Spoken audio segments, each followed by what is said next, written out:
Alright, just a reminder that you have a quiz tomorrow on section 7.3. Anyone has any questions on any homework problems from there? Yes.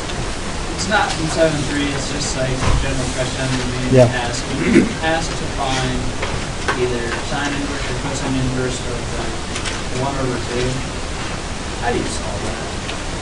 If you want to find sine inverse of a half, right? So the question is, what's the meaning of sine inverse of half? Sine inverse of half represents the angle so that sine of that angle is half. Sine inverse of half is an angle for which sine value is half. So for what angle do you get sine value to be half? But the angle has to be between -pi/2 and +pi/2. So what I'm saying is sine inverse of half represents an angle between -pi/2 to +pi/2 where sine value is half. And that angle is 30 degrees. Right? Sine 30 degrees or pi/6 is half, right? So that tells you that sine inverse of half is 30 degrees.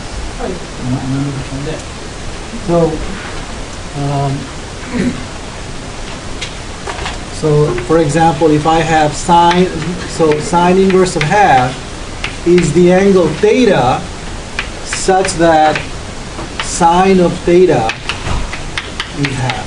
So if I ask you to find an angle theta such that sine theta is half, I'm pretty sure you'd be saying that theta is 30 degrees, right? So this tells you theta is 30 degrees or pi/6. So that's the value of sine inverse of half. See, it makes sense, though. Yeah. Could you show, like, how you, I mean, obviously, I don't know. Remember, It's this just is weird. okay, remember, this is the very definition of sine inverse function, right? The very definition of the sine inverse function is that it's the inverse of the sine function, right? I get that. Yeah, so it's the reverse of the sine function. So if the sine function takes theta to half, sine inverse does the opposite. Okay? Okay, I get that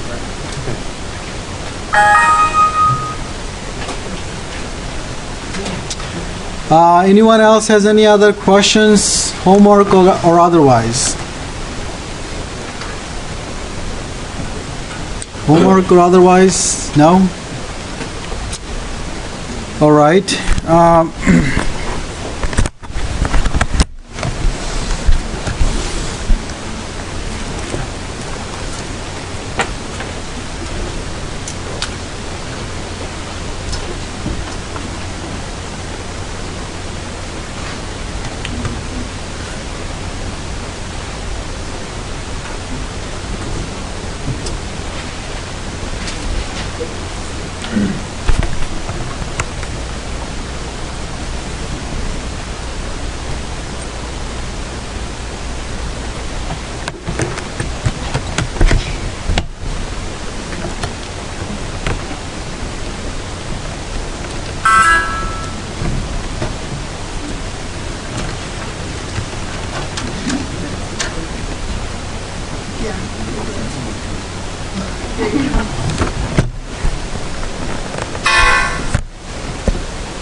Okay, so we are still in section 7.4.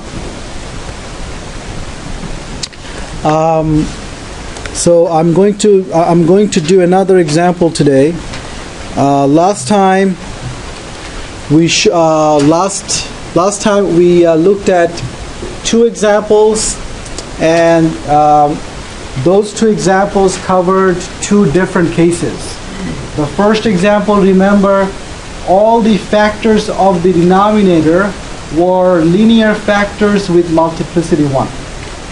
In my second example last time, we factored the denominator into linear factors, but one of them had multiplicity 2, right?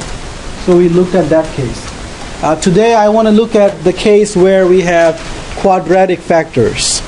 So let's say I have the fraction 2x squared. Anyone has the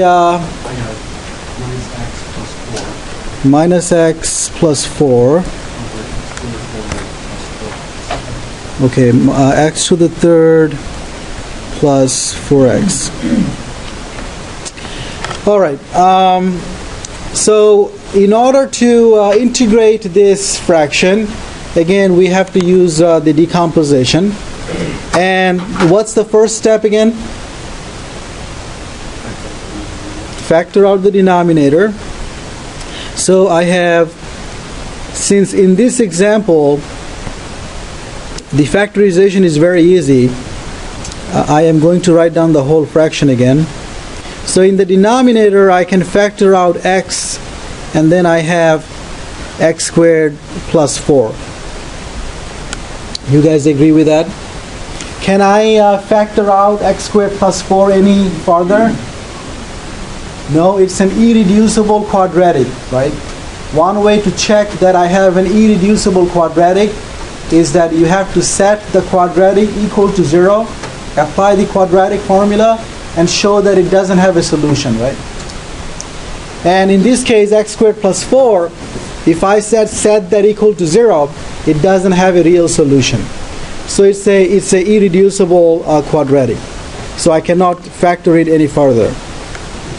The next step is that we have to write down the partial fraction decomposition, right? Partial fraction decomposition of this fraction. Now recall that each factor in the denominator contributes certain terms in the decomposition, right? Now I have the factor x. It's a linear factor with multiplicity 1, exponent 1. So what's the contribution of that factor? Anyone? A over x. It's a constant divided by the factor x. Now I have the quadratic factor x squared plus 4. It's a quadratic factor of multiplicity 1. The exponent on the quadratic factor is 1. So when that happens, what's the contribution of that factor? What would be the contribution of x squared plus 4? First of all, how many terms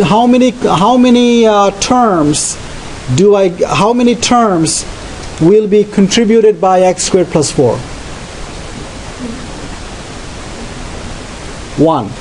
Because the multiplicity or the exponent is 1. If the multiplicity or the exponent is 1, then the number of terms contributed by that factor is 1. So if I had exponent 2 right here, right? If I had an exponent 2, then it will contribute 2 terms. Okay? Now, can someone tell me what's the contribution then? Of course, the denominator would be what? And what's the numerator? Bx plus c. Very good. So if I have a irreducible quadratic in the denominator, the numerator has to be a linear. Okay. So we are done with writing down the decomposition. Of course, all we are saying right now is that for some values of a, b, and c, this equation holds, but we have to find those values. Okay? So how do I find those values? We multiply both sides by what? We multiply, what's that? Okay, so multiply both sides by the denominator right here. If I do that, I would obtain on the left 2x squared minus x plus a 4, and on the right hand side I get what? A times x squared plus 4, and here I would be getting what? Bx plus c multiplied by x. Very good. So in this case, remember I gave you two methods for solving for a, b, and c, right? And it doesn't matter which one you choose. I am going to use the second method because it's pretty easy in this case. I'm going to multiply out on the right hand side and collect like terms. So I have 2x squared minus x plus 4. Now on the right hand side, is it clear that I have the largest power of x that we will obtain is x squared on the right hand side? So what's the coefficient of x squared? What's the coefficient of x squared? Yeah, from the first term here, I get a. From the second term here, the coefficient of x squared is b. So I get plus b. Now, what's the coefficient of x? The coefficient, actually I don't have to write those parentheses in this case. So the coefficient of x is simply cx, because from the first term I don't get any x term. From the second one I get cx. So the coefficient of x is c. And what is the constant term? 4a. Because from the second term here I do not get any constant term. Okay, so this is it for the factorization. Now we know that two polynomials are equal if and only if the coefficients are the same, right? So because of that, can I say that 4a is 4? Can I say that a plus b is equal to 2? And can I say c is negative 1? Everybody's clear with that? Everybody's clear? Yeah. Okay, so I am looking at this equation here. I have two polynomials on both sides. Two polynomials are equal if the coefficients are the same. So what's the coefficient of x squared on the right hand side? The coefficient of x squared on the right hand side is a plus b. The coefficient of x squared on the left hand side is 2. They must be the same. Otherwise, this equation cannot hold. And the same way, c has to be negative 1, and 4a has to be 4. And we are lucky in this case because solving this system is pretty easy, right? Because you already have what a is, clearly 1. If a is 1, what is b? B is 1 as well. And then c is, of course, already solved for, so c is negative 1. Alright, so what do we have then? We have our original, what was that? 2x squared minus x plus 4. So 2x squared minus x plus 4 divided by x cubed plus 4x is equal to A is 1 divided by, what was underneath A? X. And then it is bx plus c. So what is that? B is 1, right? So it'll be x minus 1 divided by x squared plus 4, right? Okay, so that's what we have. We have the decomposition now exactly. The next thing we need to do is integrate, okay? So we were lucky in the previous step. Solving for A, B, C was pretty easy. But we will not be that much lucky when we try to integrate. So you'll see what I mean.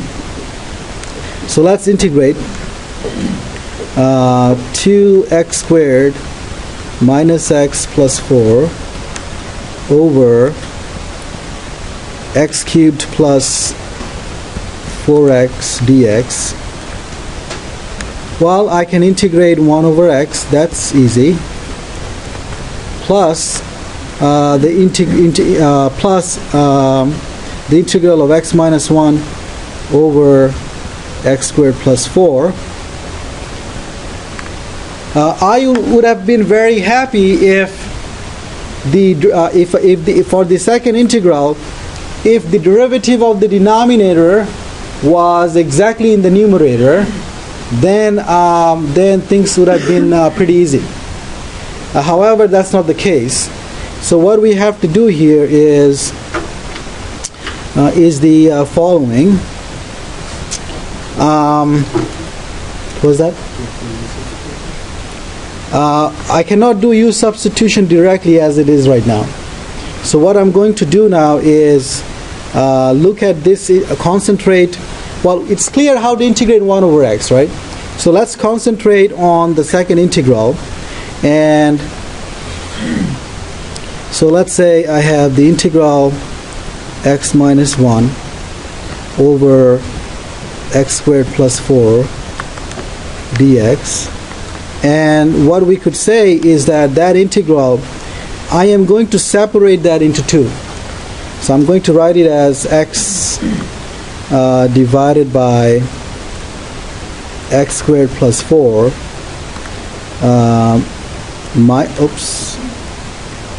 minus 1 over x squared plus 4. You guys are okay with that? I could do that. Now, so what I have then is, this is the integral of x over x squared plus 4 dx minus the integral of 1 over x squared plus 4 dx. Now the question is, can we handle these two integrals? I bet you have seen both of these integrals before. If you look at the second integral, right, it looks like the integrand in the second integral looks like the derivative of what? If you, instead of 4, if you have 1, that's the derivative of what? Inverse tangent. Remember way back when we talked about inverse tangent functions, we looked at the integral of 1 over a squared plus x squared dx, right? And I showed you that this integral was 1 over a tangent inverse of x over a. You remember that? Okay, if you don't remember that, I'll show you how to do it for this problem. But we know how to handle the second one. How about the first one? Well, what's the derivative of the denominator? 2x, which is about x, which is there, so I could do a u substitution. So let's first of all look at the first integral. So I have x over x squared plus 4 dx. Now for this one we are going to do the following substitution. we will take u to be x squared plus 4, and then du would be 2x dx. Now, if we substitute u, what are we going to get? X squared plus 4 will be what? U. And notice that x and dx together is what? X dx would be what? 1/2 du, right? 1/2 du. And the numerator here it would be 1, right? So what are we getting here then? It's the let's take out the half, and I get 1 over u du, and this would be half ln of absolute u, which is a half. I have to replace the u back by x, right? So what was x? What was u? X squared plus 4. Now, because x squared plus 4 is already positive, I don't need those absolute value signs, so I'm just going to put parentheses. Okay, so then we have the first integral. How about the second integral, 1 over x squared plus 4? So let's look at 1 over x squared plus 4. Now, if you remember this, you could just substitute that. In our case, a is what? In our case, a is 2. But I'll just show you some work. When you see this integral, at the least you have to remember that the derivative of tangent inverse of x is 1 over x squared plus 1. If you don't remember that, you won't be able to do it. Okay, so if you remember that, then you know that your goal would be to make that 4 1. Okay, so how do I make that 4 1? Well, if I want to make that 4 1, what I could do is replace x by 2u, and that's going to give me 4u squared. If I get 4u squared in the denominator, then I can factor out the 4. So notice that if I take x to be 2u, then dx would be 2 du, and let's see how this works out. Then I have here the integral x is 2u squared plus a 4, and dx is 2 du, and this would be the integral 4u squared plus 4 times 2 du,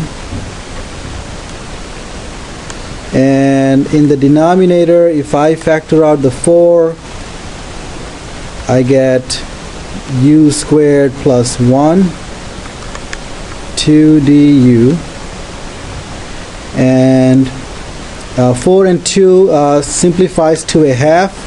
I will take that half outside.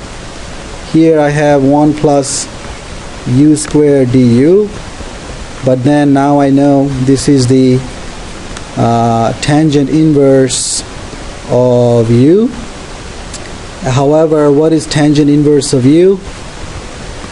In terms of x, it's tangent inverse of what was u again?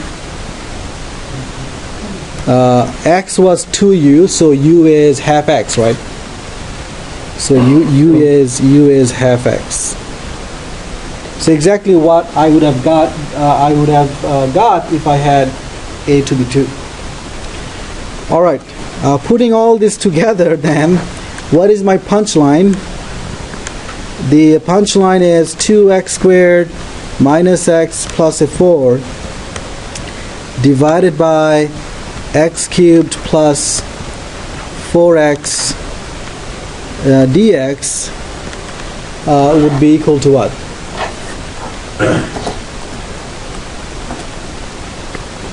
Remember the first, where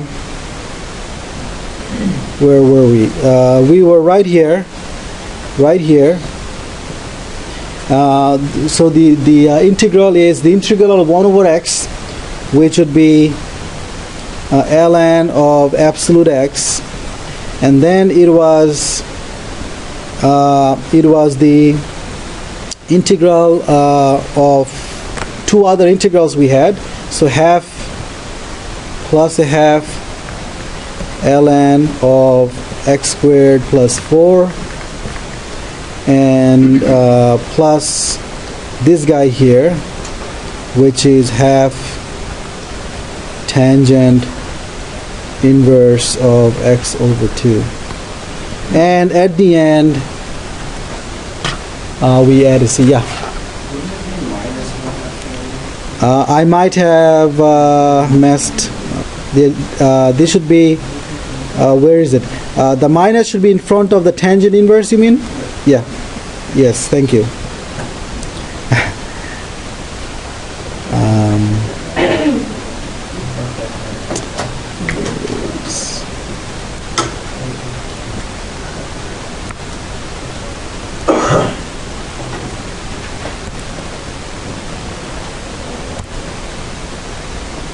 Oops.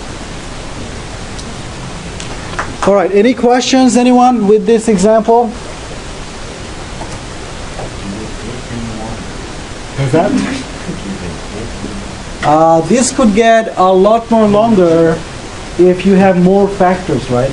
So far, as you could see, I restricted myself to only cubic polynomials in the denominator.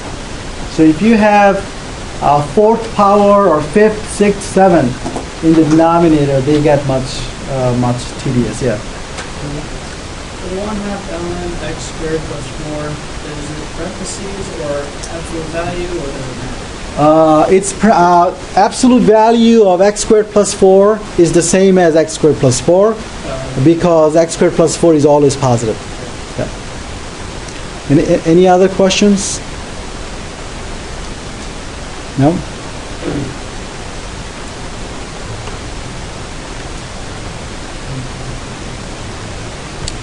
Okay, so let me give you some more examples.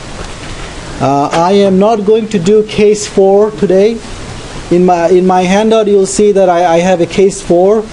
I am going to go over that tomorrow because I didn't do that in my morning section.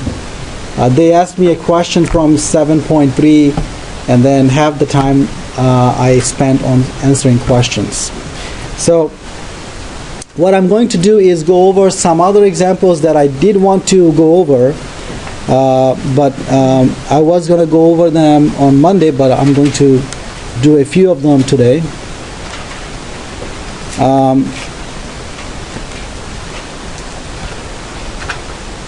Oh, by the way, I keep forgetting about assigning homeworks. The homework from section 7.4 would be problem number 7 to 39. Of course, not all of them, only the odd ones.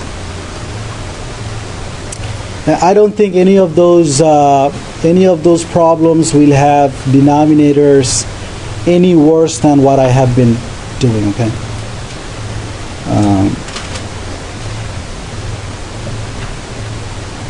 Now, in the exam, I usually ask two questions. I usually ask one question with two parts from this section.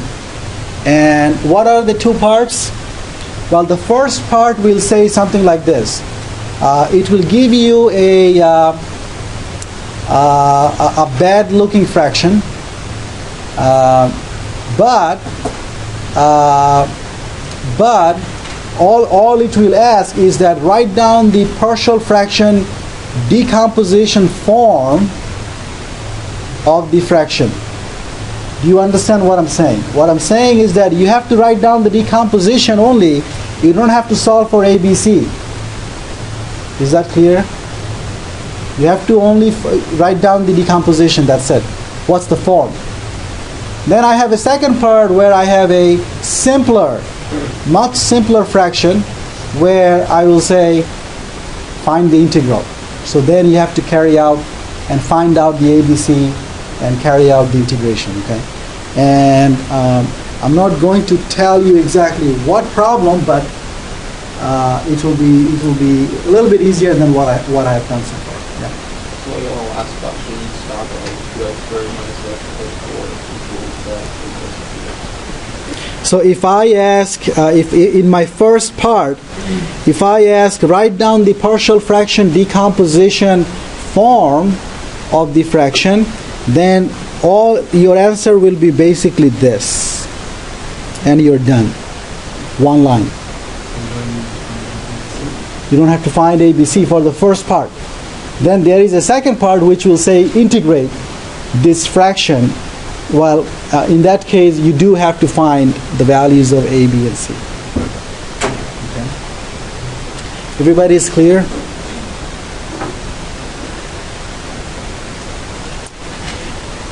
Okay, so let's look at another example, and let me just finish by this example.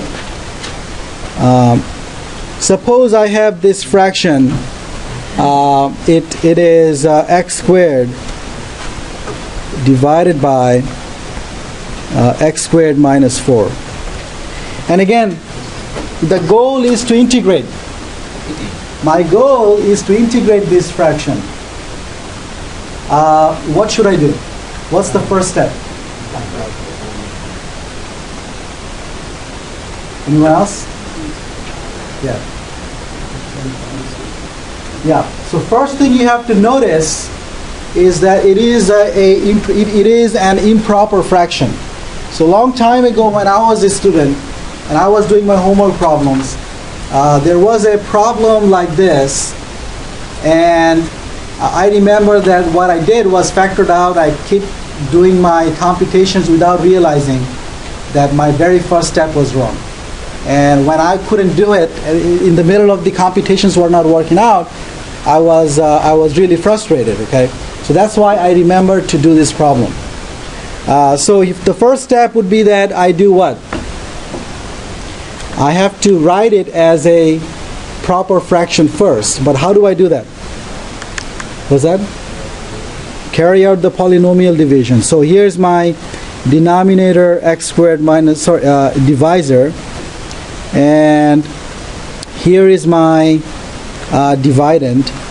And in order to match x squared, all I have to do is multiply the divisor by what? 1. So if I multiply, I get x squared minus a 4. And then if I subtract, what do I get? When you subtract, the minus will become a plus. And so this is my remainder, right? This is my remainder, right? And this is my quotient. So this fraction is what? It's the quotient plus the remainder divided by the divisor, right? So what we have is then 1 plus 4 divided by x squared minus 4. So then all I have to do, I can easily integrate 1, right? So now I have to figure out how I can integrate this proper fraction. So let's look at that. So I have 4 over x squared minus a 4. Now how do I integrate that one? Now you factor out the denominator, yes. So you have 4 over x minus a 2 times x plus a 2. And what's the decomposition of this?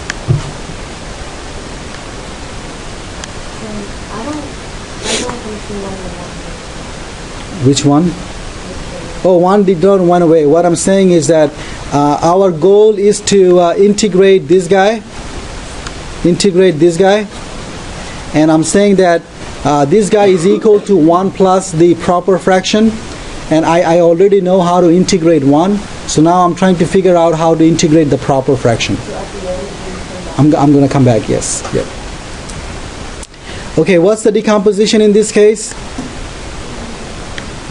A over x minus 2 plus b over x plus 2.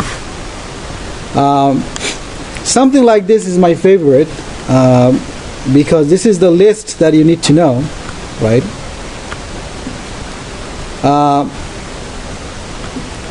Okay. All right. So what do? I multiply, right? So I get 4 equals to what? A times x plus 2 plus b times x minus 2, right? In order to solve for a, what should I plug in? Yeah, plug in x equals to 2, and then you'll get 4 equals to what? Is it clear that you get 4a? So that a is 1. And what should I plug in for b? Plug in x equals to negative 2. Still you have a 4 on the left, and negative 2 will give you negative 4b, right? Which tells you b is negative 1. So now I know that 4 over x squared minus 4 equals to 1 over, what was the first fraction? X minus 2 plus, oh no, it's minus 1 over x plus 2. Everybody's okay? So finally, we wanted to integrate x squared over x squared minus 4 dx would be the same as integral of 1. I think we wrote it as 1 plus 4 over x squared minus 4. We wrote it this way, and then we said that 4 over x squared minus 4 is the same as 1 over x minus 2 minus 1 over x plus 2 dx. And what's the integral of 1? X integral of x minus 2 ln of absolute x minus 2 and integral of x plus 2 ln of absolute x plus 2, and of course plus a c at the end. Is that making sense? Now, just to motivate you to really study this section is when you go to differential equations, I think most of you will have to take differential equations, and one whole chapter, couple of sections, you will have to do partial fraction decomposition there. Okay? And partial fraction decomposition also appears in your engineering exam. Don't you have this general, what do you call that exam? Was that? The FE exam. When you take that, partial fractions decomposition is required, because questions from DFQ that are asked generally has to do with this decomposition. Okay?